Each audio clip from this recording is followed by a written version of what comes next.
My beloved brothers and sisters, the passionate desire of my heart and constant prayer to God is for my fellow Israelites to experience salvation. For I know that although they are deeply devoted to God, they are unenlightened. And since they've ignored the righteousness God gives, wanting instead to be acceptable to God because of their own works, they've refused to submit to God's faith righteousness. For the Christ is the end of the law, and because of him God has transferred his perfect righteousness to all who believe. Moses wrote long ago about the need to obey every part of the law in order to be declared right with God. The one who obeys these things must always live by them. But we receive the faith righteousness that speaks an entirely different message. Don't for a moment think you need to climb into the heavens to find the Messiah and bring him down, or to descend into the underworld to bring him up from the dead. But the faith righteousness we receive speaks to us in these words of Moses. God's living message is very close to you, as close as your own heart beating in your chest, and as near as the tongue in your mouth. And what is God's living message? It is the revelation of faith for salvation, which is the message that we preach. For if you publicly declare with your mouth that Jesus is Lord and believe in your heart that God raised him from the dead, you will experience salvation.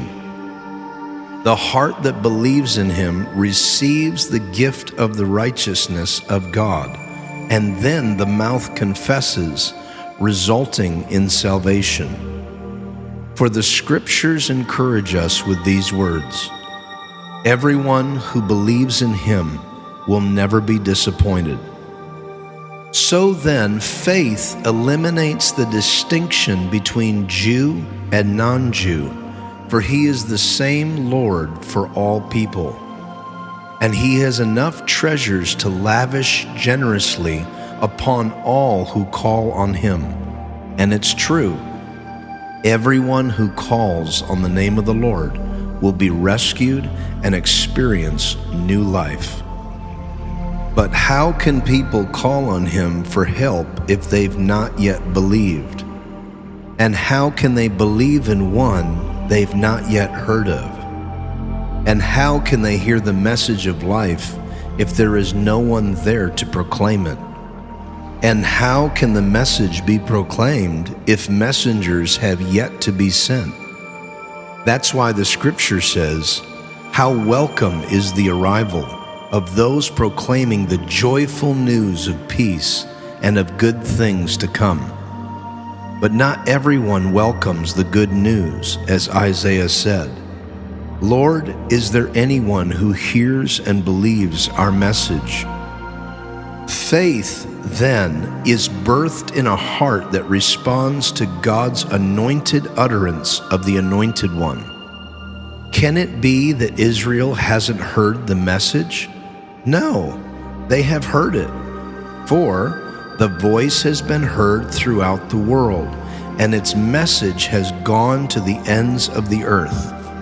So again I ask, didn't Israel already understand that God's message was for others as well as for themselves?